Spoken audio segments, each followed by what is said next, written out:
Hello everyone, Resonance here, and today I'll be giving you all my commentary on Game 4 in a best of 9 series played between the two teams, TyRanT Legends and TyRanT Warlords.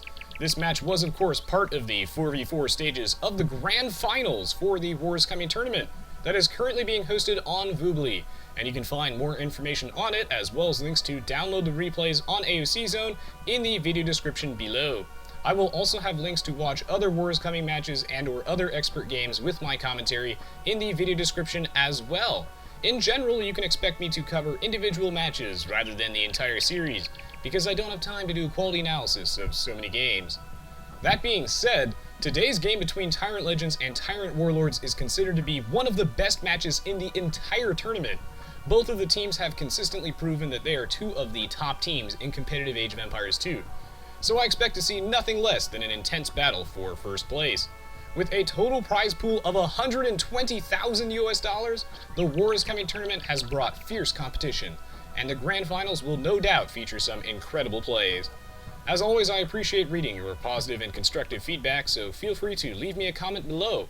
And also, if you enjoyed this commentary, feel free to stop on by and say hello at my Twitch TV livestream, since I do stream there regularly, and I'd love to have you.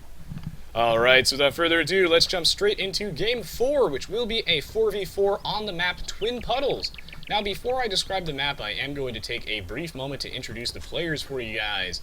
On the top half of the map, we have the team TyRanT Legends. Near the top right corner, we have TheViper playing as the Yellow Huns. To his left, we have Kkab playing as the Blue Vikings. Just a bit below him, we have DauT playing as the Teal Mayans. And near the left corner, we have Jordan23 playing as the Green Mongols. Now, onto the bottom half of the map, we have the team TyRanT Warlords. At the left corner, we have BaCt playing as the Orange Mayans. To his right, we have Fire playing as the Red Aztecs. Near the bottom corner, we have Riot playing as the Grey Mongols. And to his right, we have Slam playing as the Purple Huns. So as I mentioned before, today both teams will be playing on the map Twin Puddles, which is part of the Wars Coming map pack version 4. The most notable features of Twin Puddles would be the ring of trees that surrounds the edge of the map and the two lakes on opposite sides. These lakes are teeming with valuable fish, so both teams are expected to build docks so that they can take advantage of all of the available food. Now, right off the bat, there are already a few interesting things going on with the way the map is set up. For starters, both teams are positioned in a way that grants them nearly exclusive control of one of the two lakes. TyRanT Legends has Jordan and DauT guarding the lakes on the left, while TyRanT Warlords has Slam and Riot protecting the lake on the right. With the way the teams are positioned, it will be difficult for either team to contest control of these respective lakes. This is a stark contrast to another great Wars Coming game that I casted earlier this year, which if you're interested, you can find a link to watch that and in a playlist in the video description below. In Game 3 between TyRanT Legends and NC and Friends and Arma, only one player from each team was adjacent to each lake, so both teams had to fight each other with galleys. In this game though, I don't expect that we'll see much water combat since it is far too difficult for the opposing teams to dock in each other's lakes. Instead, I expect to see both teams take advantage of this free uncontestable fish and use it in a way to boost their early game economy. Remember that using your fishing ships to harvest from any fish besides shorefish is incredibly efficient, and the shorefish will gather the food extremely quickly. In addition, having a dock in the early game is almost like having another town center that's producing villagers, so neither team can afford to ignore their lakes. Another interesting thing to note here is that both teams have spawned in a way that their flanks have a mirror match on the right-hand side. For TyRanT Legends, TheViper is considered to be the team's right flank because he is adjacent to an enemy player, which in this case is Slam.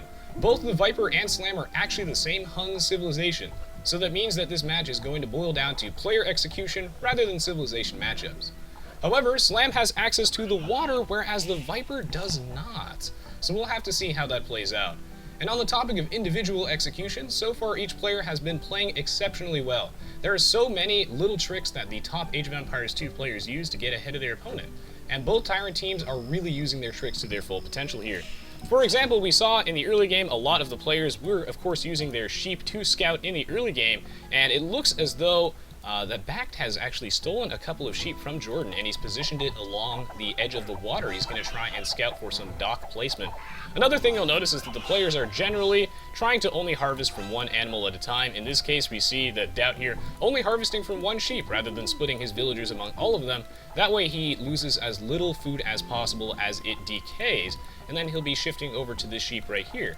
He has all of his sheep positioned on the other side of the town center, so that way it is more difficult for his villagers to accidentally go split up on the other sheep.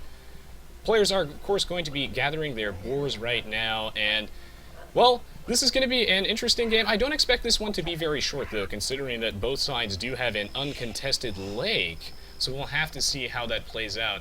It looks like at the moment the first docks are indeed being built.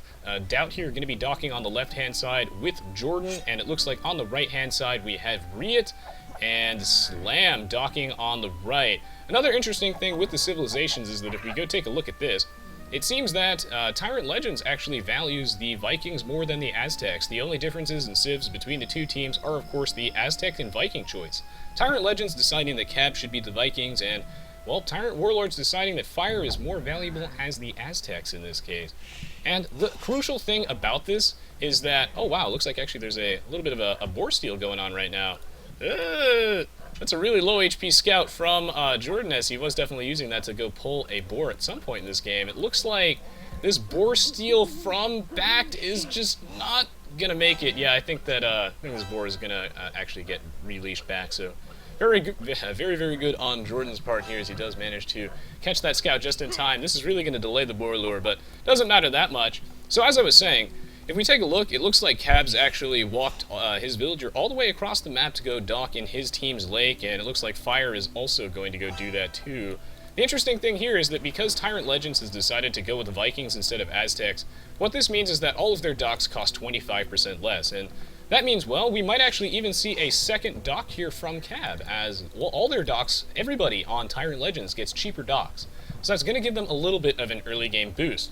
Of course, Fire does have a very strong Aztec economy, so he does get the free loom, which does boost your eco. It's basically like starting almost, well, the time it takes to research loom is exactly the same amount of time that it takes to create a villager, so in this case it does give him a little bit of an early game lead. But the Vikings do get free wheelbarrow and handcart, so I expect to see TyRanT Legends pull slightly ahead in the mid-game. We'll see, though, as it looks like Bact is going for a drush here. He's going to try and drush Jordan, and I think that's extremely appropriate considering that, well, if you take a look, it looks like Jordan here, up to no good, is going to try and mill these deer, which is an interesting decision to me because by building this mill here and going on these deer, he is losing 100 wood. He is denying Bact deer, though. Like, Bact has access to no deer with this wall off here. He can't get these because Jordan's on them. And, well, with that 100 wood, he won't be able to build a barracks of his own in response. And the militia is coming out. If we take a look at the... Okay, yeah, he did get the 10 gold from the gold mine. Rather than building a mining camp, he had a villager do the walk, because that way you just save a little bit of wood. Barracks coming down here. There's no way there can be a barracks from Jordan because he went for that mill, and this is going to be a really effective drush from Bact because, well, all these deer hunters are incredibly vulnerable, and it looks like Jordan's investment in this mill might actually come to bite him in the butt, as he's going to go send 2 more villagers over here for a grand total of 6. And even though militia don't beat villagers in a straight-up one-on-one fight if the villager has loom, oh wow, he's going to lame the deer too and go kill it with the militia. The important thing here is that the militia are not villagers, so when you force the enemy villagers to fight you, then they're not actually gathering resources, and since they're idle, it does a lot of damage to someone's economy, a lot more than you'd think. I like this decision for Jordan to keep one vill over here to harvest the remaining food from the sheep and walk the rest of these guys away, so at least he gets some food. He's going to go put down a barracks, and, well, the rest of these villagers, he's going to try and lame all these deer, have them start decaying so that if Bact decides to open this wall and harvest the deer, he can't. And it's going to come down to a little bit of a micro battle as neither player wants to allow anyone to go grab some deer. Looks like in this time, Kkab has actually docked on the left-hand side, so we have two docks from him, again, because he's Vikings, and in comparison, Fire does not have 2 docks because he's Aztec, so it's quite expensive. Looks like both sides here going for a pretty effective team wall-off. Since this is a Huns mirror match, I expect to see both of these guys going for a scout rush. Pretty fast feudal age from TheViper and not Slam, actually. It was Riot who was really Quick up. Actually, it looks like Riot is the one going for the scout rush here. Even though he's in the pocket, as he's not adjacent to an enemy, he's going for that stable. He's going to go for scouts, and, well, judging by the way the economy is set up here for Slam, he's got 3 on gold. That means that he's certainly not going for some sort of feudal age aggression besides archers. I think that he's certainly going for a fast castle age based on the way his eco is set up. 3 on gold right now definitely signifies that he's not up yet. So it looks like they're actually going to have Riot go for the scouts. It makes sense because the Mongols get to advance a lot faster than other civilizations do because they get faster hunting, 50% faster hunting. A little bit of a micro battle here as the Drush going to get all 4 of these lumberjacks idols. So this is being very, very efficient here from back. But Jordan here is positioning his buildings in a way to restrict the mobility of said militia. And he should actually end up coming out of this fine as he is actually going to grab those deer anyway. And considering that he's Mongols, this is even more efficient. Looks like Jordan's actually up to no good. Let's see what his plan is here. He's got 2 forward villagers. Wow, and he's putting an extremely, extremely aggressive forward archer range on back 12 minutes in. And he already put down a stable, so he's going to plop out a couple of scouts and really, really go aggressive with this archery range. Wow, back to actually is going to be in a pretty tough position.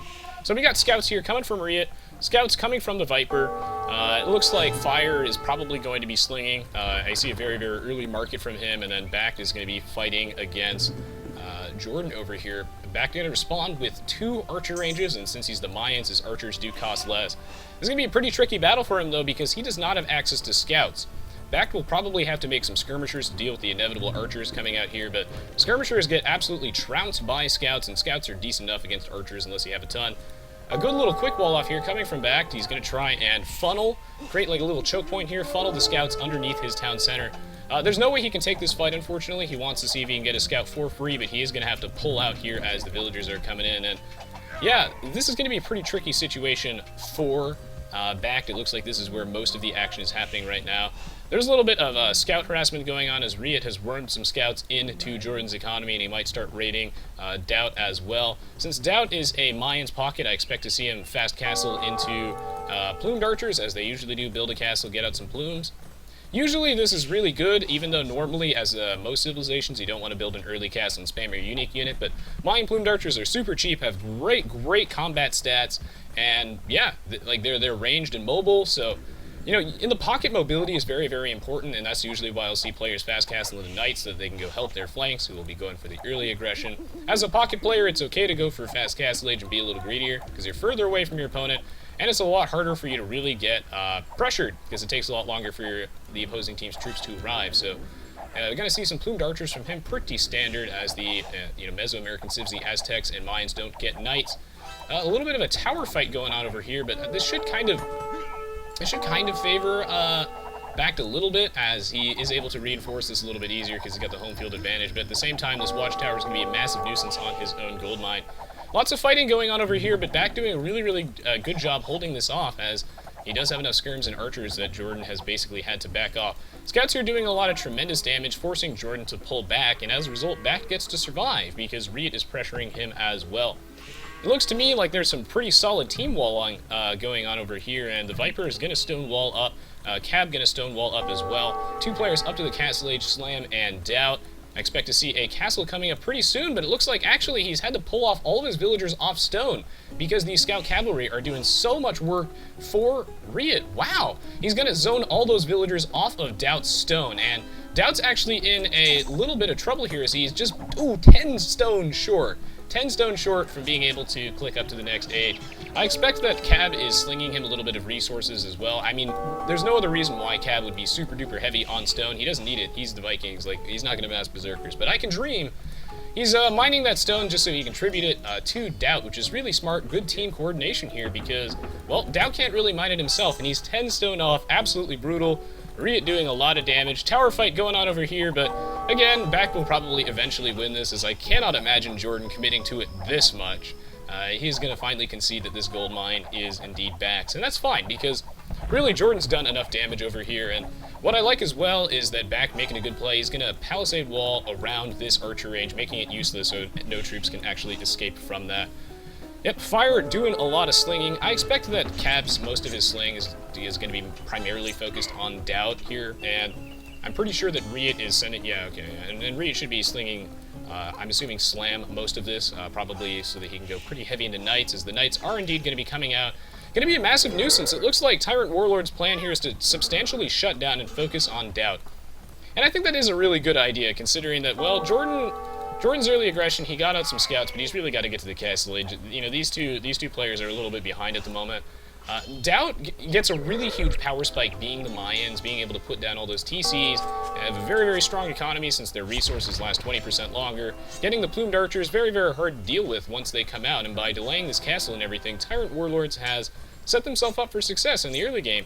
They had such powerful early aggression, it looks like Slam is going to be putting the pressure on. We go swap on over to Slam's perspective. Yep, he's getting slung pretty hard by fire, and it's going to be the battle of the Titans between Slam and DauT. We'll see who can make better use of the sling.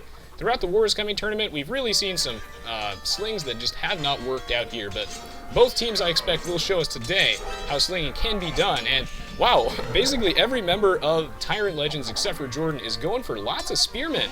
Even TheViper had a spearman over here to go assist this, so Slam already getting a ton of value out of his Knights. In fact, he's forcing Kkab, who's slinging, to actually make a lot of spearmen.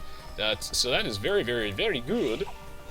This gold mine completely back in possession of BaK, and we're going to have to see how this one shapes out, as it looks like BaK is indeed moving up with his army. He's going to try and join Slam over here. And I like this decision, considering that there are stone walls here. Jordan incredibly well defended. There's no reason to try and pressure those stone walls, so BaK is going to, you know, put his army in a location where they can actually be useful, and looks like Kkab's going to try and close this hole, but too little too late. BaK is in, and they got to go fight some of those plumed archers. Right now, it looks like TyRanT Warlords is slightly ahead, at least from a military standpoint, because it looks like Jordan here is really just trying to transition into the castle age. It actually looks like he hasn't produced military units in long enough that he might actually be slinging. He might actually be slinging DauT a little bit, so if we swap back to his perspective, we might see a little bit of tribute going back and forth. Stone mining research complete, and one of the downsides of going for an early castle like this, and usually why spamming your unique unit, unless you're like the Mayans or the Spanish, can usually be a bad idea, because you can't produce it fast enough from one single castle. Yep, if we take a look at this, Jordan is also joining in the sling game, so we've got two slings here from TyRanT Legends, double sling going on to raid boss DauT. Holy shit, he's actually advancing to the Imperial Age. 21 minutes in, he's like 40% of the way there. Absolutely absurd, whereas really it's only fire slinging Slam. So this means that there's going to be a short-term military advantage for TyRanT Warlords because they have more players producing units, but TyRanT Legends is really going to slingshot ahead here in just a moment, as DauT's going to be huge. This dude's already going up to Imp, and if we go take a look at Slam, he's actually nowhere near the Imperial Age. The most important part of this tech advantage is definitely going to be the fact that DauT will have access to trebuchets, which are an incredibly hard unit to deal with if you're in the Castle Age. They are ridiculously difficult. Like, you have to have enough Knights to really take them out. Mangonel's not even really sufficient. The trebuchets are super tanky, and they have a long range. Very hard to deal with them. One of the best units to deal with a trebuchet is a bombard cannon, and you don't get that if you're in the Castle Age. So this is going to be really good. Really good for TyRanT Legends. Huge battle going on over here. DauT going to put up another castle so he can double the speed of his unit production and protect his economy right here. Jeez, this is what a crazy game. But DauT's taking some really heavy focus fire. So the fact that they have to sling him with two players might actually really matter as the game goes on, since BaK is actually making military units. On the flip side, though, Jordan is actually building up a much bigger economy than BaK will be able to do because BaK has to focus on his own production. DauT up to the Imperial Age at 23 minutes and 45 seconds. That is an absurd Imperial Age time, and while he'll be able to get Bracer, and he'll be able to get the Elite Plumed Archer and just steamroll over everybody, as the Mayans, well, when you get enough Plumed Archers, incredibly hard to deal with.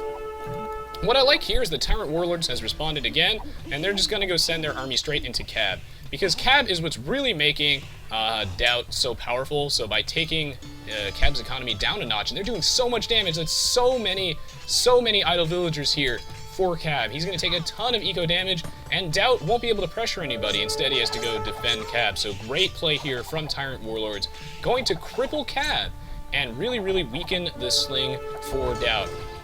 kind of like a stalemate on this hand side, so on the left hand side, so really where the action is right now is going to mostly be around DauT, as Jordan has turtled up, and so has the Viper. The Viper here booming like crazy, as his early game scouts did not really get to accomplish too much.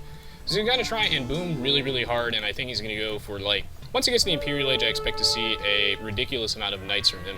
He's not really in any danger with these stone walls right now, as he's, you know, reinforcing behind his palisades, so he should be just about fine. DauT here has to defend this side, and that means that he's not pressuring anything, so TyRanT Warlords has a chance to go build back. Back tier is up to the Castle Age, whereas Jordan is not, because again, Jordan right now is focusing a little bit more on the slinging side of things. We swap over to Slam's perspective. Let's see if he's advancing. Yes, he's finally advancing to the Imperial Age, and what this means is that he's going to start building a ton of stables and really just pumping out the knights and go for mass paladins.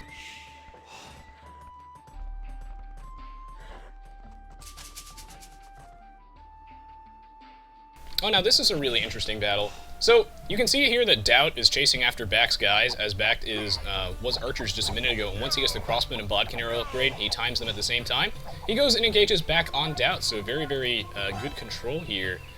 Well, it looks like, I really don't think that TyRanT Warlords will be able to accomplish too much on this side, as really, like, DauT has a huge power spike now. He's got 2 castles, he's in the Imperial Age. He has elite plumed archers, he's got bracer, he's really powerful, there's no way they can break those lines.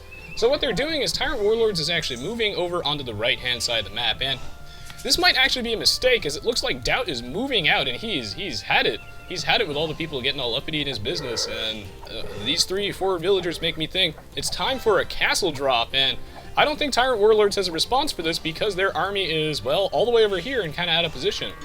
Looks like they want to go pressure the Viper, who right now is prepping for his own mass paladins, which we saw just how effective that was in some of the previous matches I casted.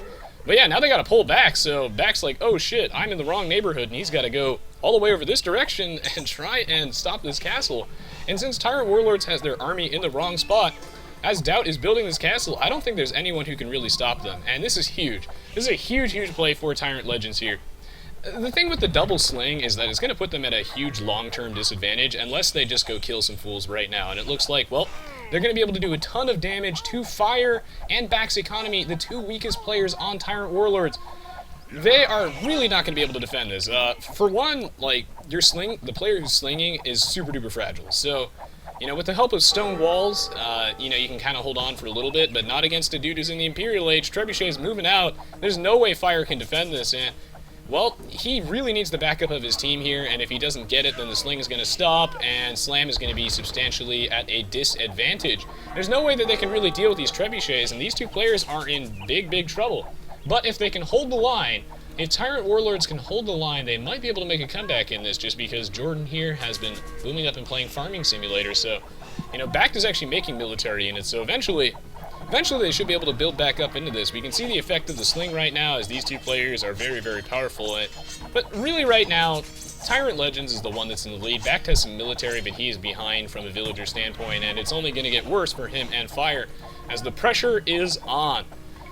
We'll have to see how this one works out. I really like the Vikings' choice over the Aztecs in this case, mostly because, well, the Vikings get the free wheelbarrow, they get the free handcart whenever Kkab decides he eventually wants to go to the Castle Age. And the fact that they get cheaper docks can really snowball you on this side. We got a good battle going on over here as DauT is created like a sort of makeshift wall with his units.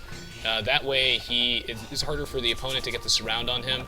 But they don't really want to fight him even though they have an elevation advantage, just because DauT has so many plumed archers. DauT, it looks like he's actually going to close this area off with stone walls just to prevent the flank and keep the pressure on with these trebuchets, as there is no answer. All these buildings going to go down. Stone wall's going to delay TyRanT Legends, but TyRanT Warlords putting a band-aid on a bullet wound. Things are looking really bad for them. One interesting thing to note, actually, is that both sides here are actually building fish traps, and they're not just going to go delete their fishing ships, because it's a little... Fish traps are, in general, not very efficient, but, you know, it's much better to not delete the fishing ships in this case and just get a couple of fish traps. Fish traps are... You do gather food from those really slowly, and they're really expensive, but when there's no fish left, might as well put down a couple. Stone walls here from Back going to be too little too late, as it looks like DauT is into his eco, and wow, like, Back is looking really weak. Fire too. DauT is huge, but so is Slam. Now, Slam did get to the Imperial Age first, so he's a little bit he does have a slight advantage over the Viper in that regard, but the Viper is, well, just a little bit behind him.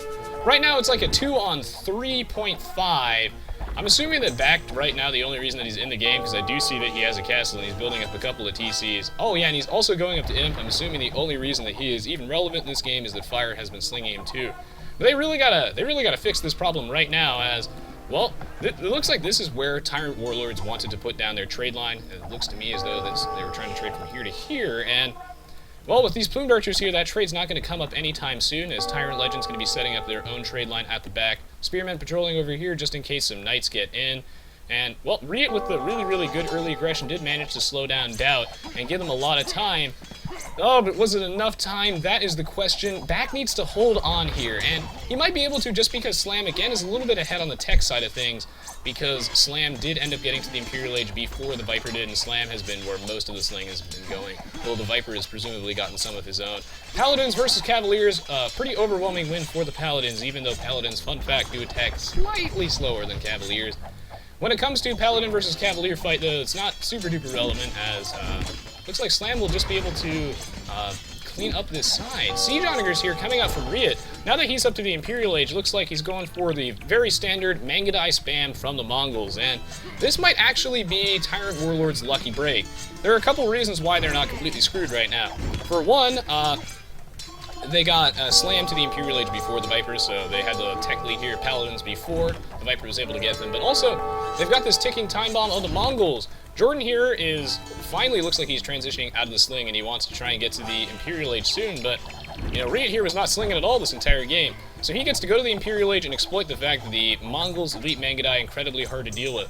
But they're really slow. Like, they're really slow to create and upgrade. They're obviously fast-moving units. So the Mongols have a sort of dip in power where once they hit the Imperial Age, you gotta get all those expensive techs, you gotta get elite Mangadai, you gotta start creating Mangadai, you gotta start building castles, you gotta get drill, you gotta get onager, you gotta get siege onagers, siege engineers. All of these technologies are gonna drastically slow you down in the meantime, but the Mongols have a massive power spike. Their late game can be incredibly powerful once you start spamming elite Mangadai. They create really slowly and you have to build all those castles, but once you get them upgraded, it's going to be a force to be reckoned with. And even though DauT's plumed archers are really scary and combined with paladins that can be quite terrifying, the siege onagers here are going to be a great counter to those elite plumed archers. And yeah, this actually should be very good for TyRanT Warlords if they can hold the line. The Mangadai and the paladin combination also very good against the trebuchets. Siege onager shot coming out here, but it looks like DauT is going to juke most of it and he's going to escape barely. Looks like BauT has been spared due to the tech lead on their side and the fact that the Mongols are getting huge. Getting very huge. Jordan here not quite up to the Imperial Age yet. If we go take a look at him, he is... Oh, wait, no, never mind. Jordan is up in the Imperial Age, so he's got his first castle coming down here, blacksmith as well, and it looks like he's actually going to be getting ready to pressure this castle. I really like this castle placement from BauT here. Why? One, it's on a hill. It is really easy to get trebbed, so he's going to be punished for this, but on the, he might be able to snipe a couple trade carts as they come by and pressure these walls. He's essentially forcing Jordan to respond, but we'll see how that plays out, as I think that's going to be the point of contention here for both teams, actually. It's going to be what goes on right here. BauT has decided to put this castle here. If it gets trebbed down, mostly because Jordan has an elevation advantage, if he's trebbing it because it's so far away, he's able to do that. If BauT loses this castle, he's in deep shit, because then Jordan will just be able to push in through this side, mop up whatever is left of their trade line, which I guess really hasn't started yet. I'm assuming that they're going to work in at some point, but they won't be able to if Jordan gets in. It's going to be really bad. Jordan will lose this fight inevitably because he's at an elevation disadvantage, and well, the first trebuchet came out from him, so he's going to have to be really careful here. But if he gets in there, he'll be able to take out TyRanT Legend's entire trade line, and maybe even take out Jordan entirely, so that'll be huge. A good battle going on over here, and it looks like this is actually favored for TyRanT Warlords, as the Viper's Paladins, looks like he's decided that he's going to actually swap sides. And TyRanT Legends has made the call to have the Viper send his entire army of Paladins into Slam's base, but it looks like Slam actually has a hole right here. Oh my god, his Zero Empire's Invitational level hole in the wall right now, and that's going to be really bad for TyRanT Warlords. Huge army of Paladins coming in here, and it's going to mop up most of this unprotected economy without any defensive castles to go protect these farmers. They're all dead. Paladins are incredibly powerful raiding units with their high attack stat, high HP, and high pierce armor. They can soak up arrows from the town center, and they're very hard to deal with if you don't pull back your own troops. I'm not quite sure how TyRanT Warlords is going to respond. They're going to take a huge amount of eco damage here, so, you know, TyRanT Legends give with one hand and take with the other. They managed to somehow defend back against all odds. He managed to somehow live due to the sling and the help from his teammates. Against all odds, they're still alive, still kicking. But, well, too little, too late, as the Viper is just going to go in here and he's going to clean up all these villagers. He's also going to deny the trade line yet again from starting. But huge battle going on over here between BaCt and Jordan23. Can Jordan hold this castle? Can BaCt hold this castle? Whoever comes out on top here might actually, this might even decide the game entirely. Really, TyRanT Legends can't afford to lose this side, whereas TyRanT Warlords kinda can, but they really don't want to. This is a huge blow to both players' economies as they're losing stone at light speed, and Kkab slinging Jordan like crazy. Looks like Jordan will actually be able to take out BaCt's castle, which is kind of expected, but will BaCt be able to take it out in return? Yes! Even though he was attacking one of the trebuchets and forcing some of the villagers to repair it, the focus fire does allow him to take down Jordan's castle, and TyRanT Warlords looking like they're in pretty good shape. The battle is going to go shift over to this side of the map, and while TyRanT Legends does have a really, really nice hill to go defend this on, the trade line unfortunately positioned there for them as the traffic just runs right through the battlefield.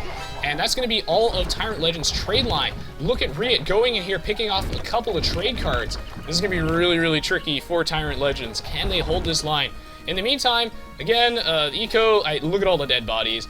Really, really tough there for TyRanT Warlords as these Paladins still haven't quite been answered yet.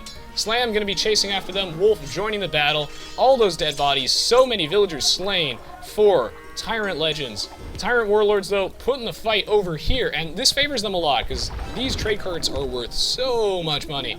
So much money, and they're going to be generating a lot of infinite gold if they stay alive. It's very, very important in team games that you start developing your trade line, as gold is a finite resource unless you start making lots of trade cards, but these trade cards not going to last.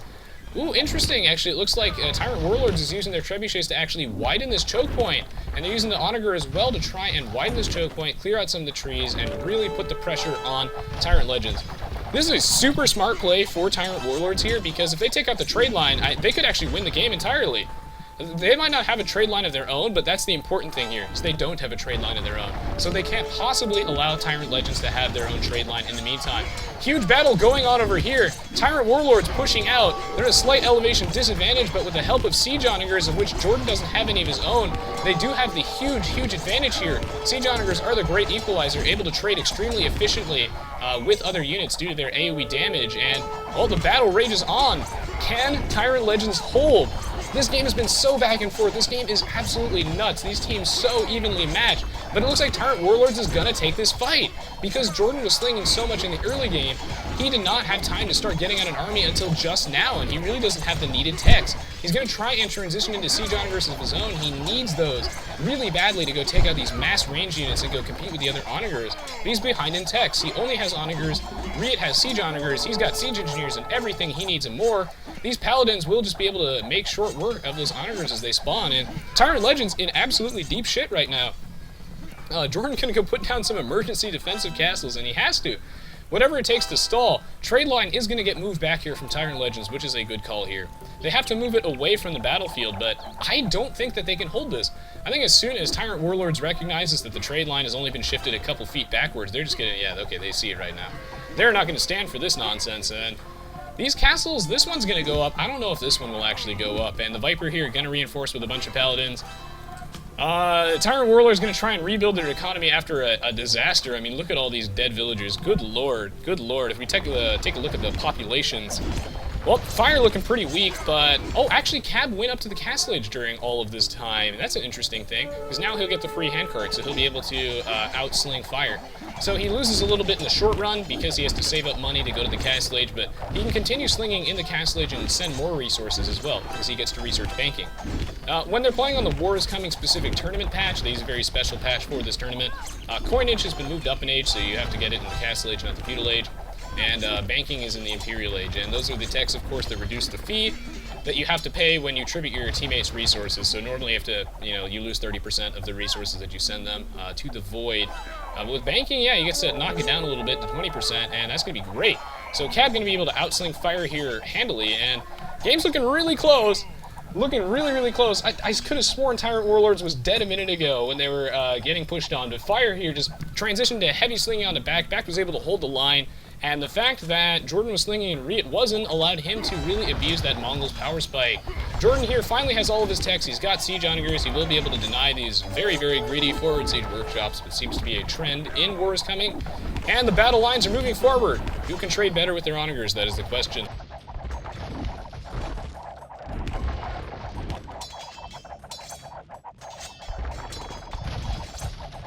Well, still no answer here from TyRanT Legends yet, as they're trying to regroup their battle lines, mass up a bunch of stuff, and the Elite Mangadai are finally coming out, but again, like I said, it takes so long for those guys to start getting created.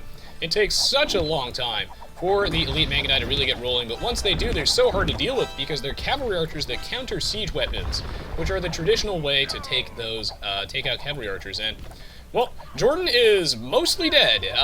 You know, he's got some semblance of eco left, presumably because he's being slung by Kkab, but there's not too much left of him. Looks like finally back in the game, and Jordan out. So both teams here trading players, but there's a little bit of a hill advantage here. This fight, well positioned here by TyRanT Legends. TyRanT Warlord's going to recognize this back out a little bit. Looks like they're going to throw in some battering rams, and that's going to... Well, that might not actually work out that well, considering that there's siege onagers here, lots of paladins, and Mangadai, but they need to do something to soak up all of the fire from those units. Actually, the battering rams is going to be a pretty good choice, even if they get clobbered by a lot of these units, mostly because they divert fire that their other units would be taking onto those battering rams. So you can see the battering rams being focused down here, and hopefully they'll be able to get a couple of the onagers here for free while those light cavalry and paladins focus fire the battering rams. I see light cavalry here from the Viper, and what that signifies to me is that without a trade line, well, they got to go move it somewhere else. And what they did is they did take their trade line and moved it somewhere else.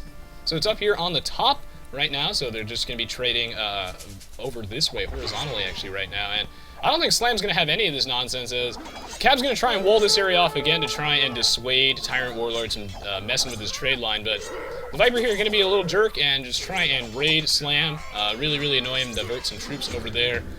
Just as this wall opens up to go let some paladins out, the Viper's like, thank you for opening that wall, and he just waltzes right back in.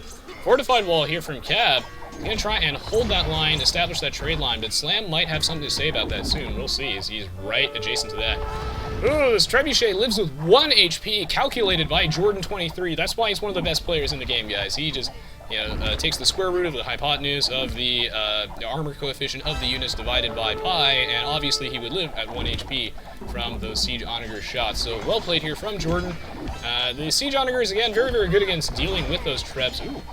Good snipe here from Jordan.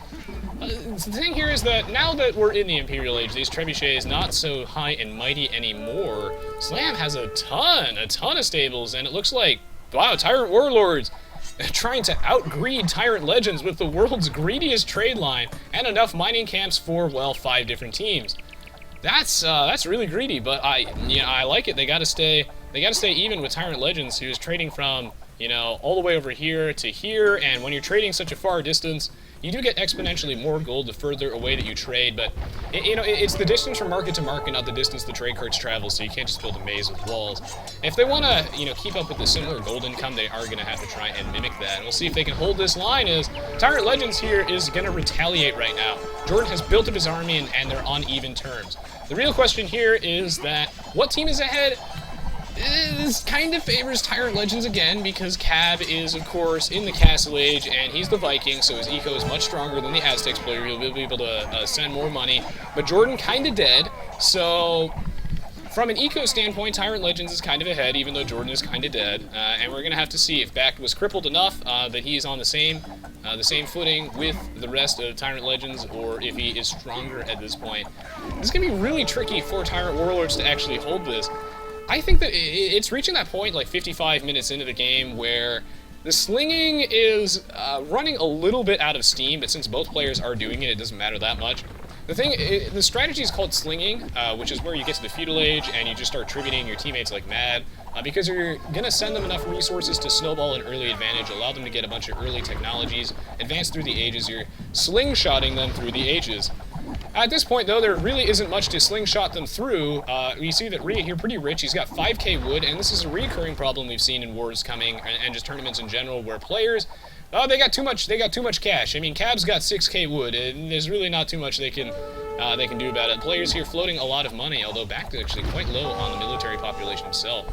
Gold is becoming a huge issue for the teams, and we're going to see a little bit of a lull in the action between both of them as they're trying to up their trade cart economies. Each team here a little bit poor with the resources and not able to spend all of that on in time. This is going to be a huge point of contention between both sides. There's a lot of dead units over here, so it looks like Slam was really trying to interfere with this, but good stone walls here. He's going to be keeping the Viper out of his own eco. If they can take out the trade line, then they can basically win this game. Oh, this is going to be tricky, though, from a military population standpoint. TyRanT Legends, looking pretty solid, Again, I mean, Kkab has a 60 villager lead, because he's the Vikings, you know, so he's in the castle age. He could have built more town centers if he wanted, but he didn't. He's got the free handcart, he's rich.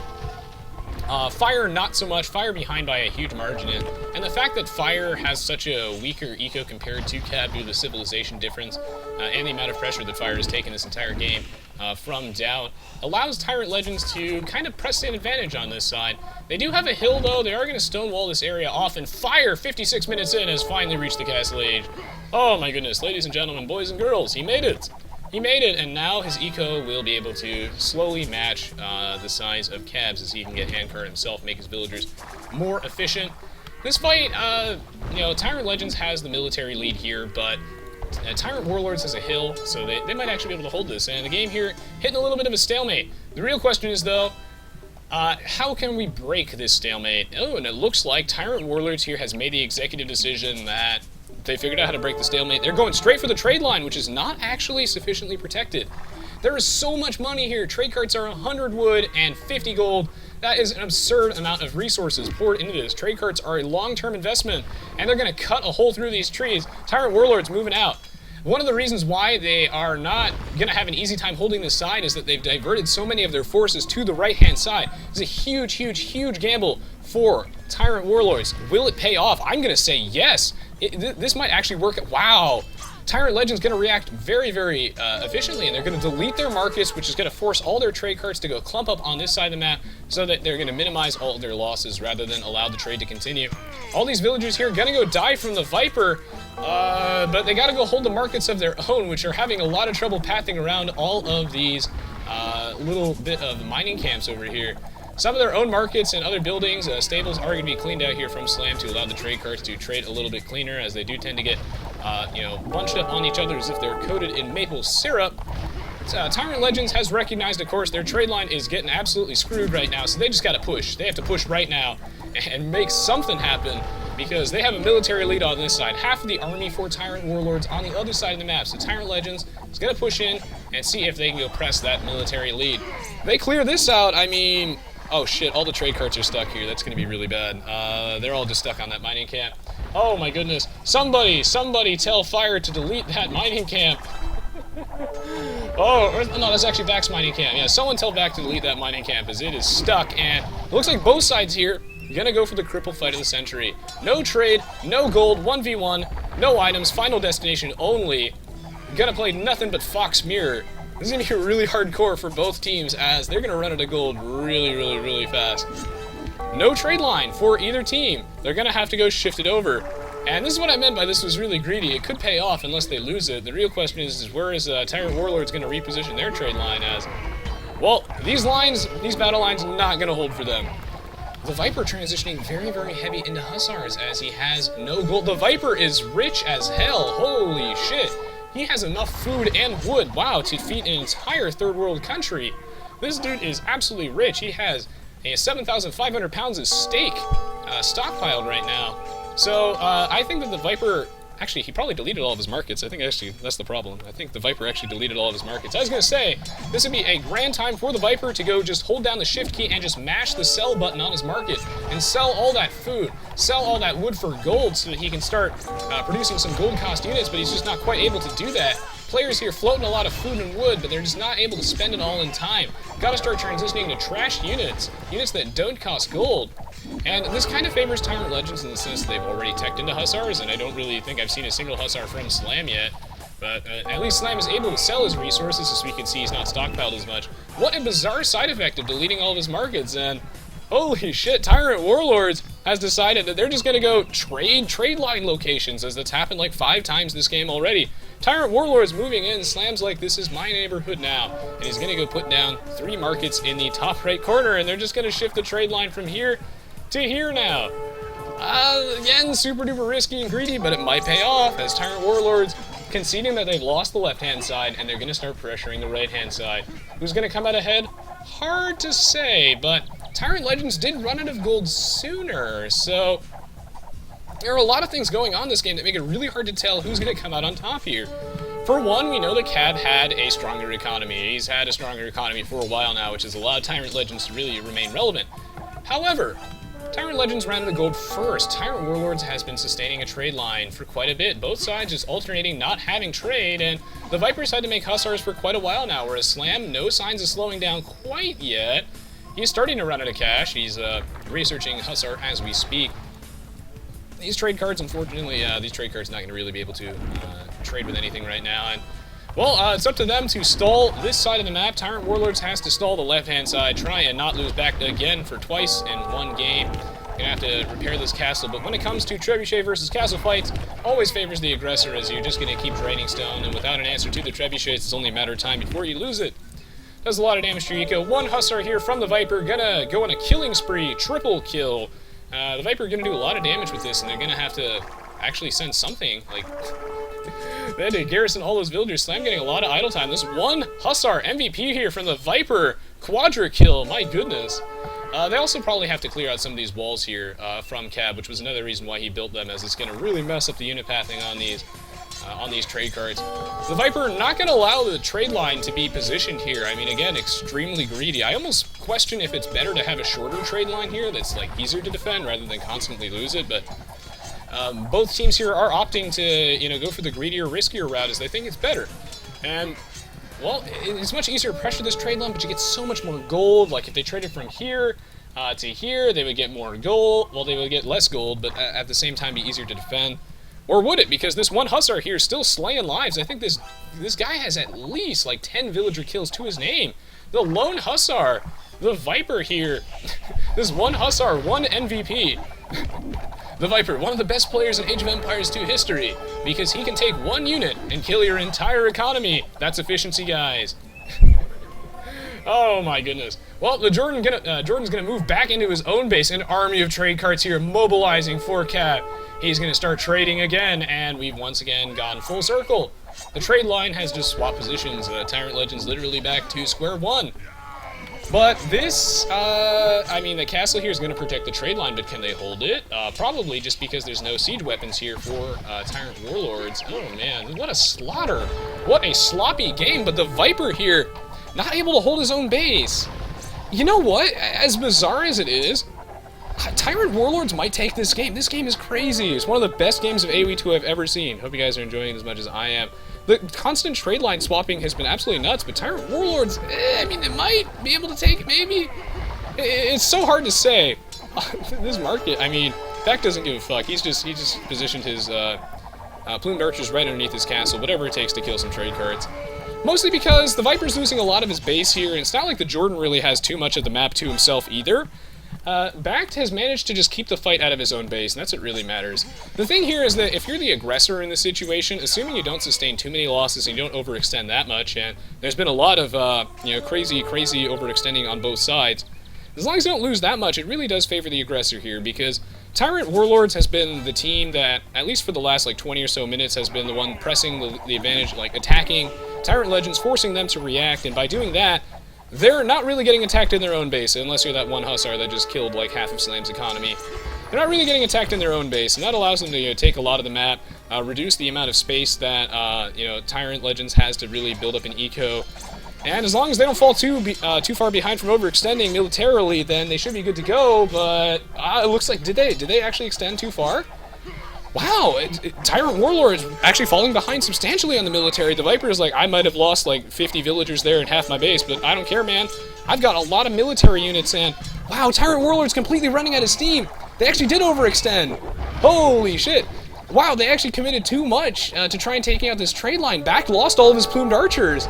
Wow, and Slam lost all of his paladins over here too, so even though this castle was here, they had no siege weapons, they decided to stay anyway and try and trade eco damage, and they pushed so far into the Viper's base, but the home field advantage for TyRanT Legends, they were actually able to trade back efficiently, and TyRanT Warlords sacked their entire army trying to, try and trade it with TyRanT Legends, but they overextended too much and they don't have any eco left.